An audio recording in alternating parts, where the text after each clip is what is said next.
Alors on a vu sur les réseaux sociaux aussi des images laissant entendre que Jésus était palestinien, que s'il naissait aujourd'hui, il serait persécuté par Israël. Quelle est votre vision sur ces fausses informations qui circulent? Disons que si Jésus naissait aujourd'hui, c'est comme s'il était né en 42, il aurait été déporté à Auschwitz. Et s'il était né aujourd'hui, il risquerait les missiles ou bien il serait peut-être un otage à Gaza. Je comprends bien la souffrance des Palestiniens. Je sais aussi qu'à Bethléem, il y a beaucoup moins de chrétiens, que la plupart des chrétiens sont partis malheureusement. C'est une ville qui avait 90% de chrétiens et maintenant il y en a 10%. Donc je les soutiens et je les connais. Mais cette statue est une statue malheureusement politique. Alors comment expliquez-vous cette utilisation justement, je vois en ce moment, de cette figure de Jésus, alors qu'il y a quand même, comme vous le dites, beaucoup moins aujourd'hui de chrétiens à Bethléem. Et pourtant, les pro-Hamas, entre guillemets, utilisent cette figure pour tenter de défendre leur cause. Le Hamas a toujours fait ça. Je veux dire, officiellement, ils ont toujours été du côté des chrétiens, sauf à Gaza, où il y a une toute petite paroisse avec des sœurs de Mère Teresa et une église, et à peu près 1000 chrétiens sur 2 500 000 habitants.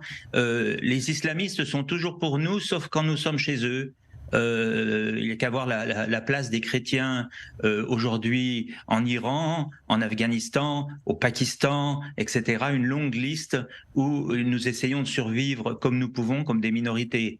Donc je comprends la politisation, je comprends aussi le souci des chrétiens pour les victimes de Gaza, mais je ne peux pas souscrire au fait de dire que Jésus n'était pas juif.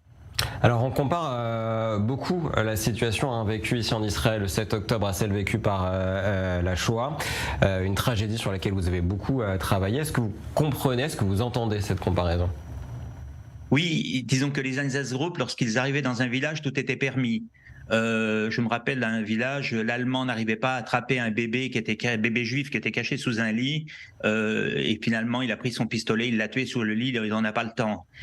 Ça me rappelle aussi beaucoup ce qu'a fait Daesh. Je travaille contre Daesh depuis 5 ans en Irak. Daesh violait les femmes, prenait les bébés, tuait les personnes âgées, tuait les hommes, etc. Et aujourd'hui encore, 2600 femmes sont esclaves de chez Daesh. J'oublie pas non plus que dans nos enquêtes, beaucoup de Palestiniens étaient chez Daesh et avaient acheté des Yazidis et vendu des Yazidis et participé au génocide des Yazidis. On n'en parle jamais. On pense que les Palestiniens de Gaza sont fermés comme dans une cage, mais ils circulent beaucoup et je peux vous dire qu'on a beaucoup de témoignages de Yazidis dont personne n'a voulu entendre parler par des hommes qui étaient de Gaza et qui achetaient et vendaient des esclaves.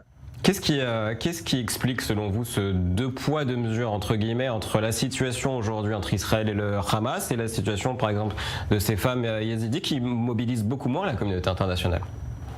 Et vous savez, c'est terrible à dire, mais lorsque Bachar el-Assad a tué 1 million de personnes, ça n'a pas fait la une de la presse et il n'est pas condamné et il circule, etc. Lorsqu'il y a eu l'attaque de la Tchétchénie à zéro, il n'y a pas eu de manifestation. Le problème, je pense, pour les gens certains sont honnêtement avec les Palestiniens, mais d'autres sont avec les Palestiniens parce qu'il y a des Juifs. Je me dis toujours, s'il n'y avait pas de Juifs en Israël, qui s'occuperait des Palestiniens? Et donc, je le vois parce que moi, j'ai été en Jordanie, j'ai été au Liban, je n'ai pas senti de grands mouvements pro-palestiniens dans ces pays. Alors, Sarah Netanyahou a appelé le pape à œuvrer à la libération des otages. Quel peut être, selon vous, le rôle de François? Disons qu'il plaide inlassablement. Je sais aussi que le cardinal de Jérusalem, qui est l'archevêque en même temps et qui en même temps parle hébreu, quelqu'un qui connaît très bien Israël, s'était même proposé pour être otage à la place d'un otage. Donc je pense que la voix du pape compte. Je me souviens lorsque le pape a été intervenu pour que des Juifs ne soient pas condamnés à mort à Téhéran, plusieurs démarches avaient été faites et les Juifs n'avaient pas été condamnés à mort comme espions. Donc la diplomatie du Vatican n'est pas à négliger, elle est sur le terrain. En même temps, je vois comme en Irak, le cardinal a dû quitter Bagdad pour se réfugier chez les Kurdes. Donc notre situation n'est pas facile.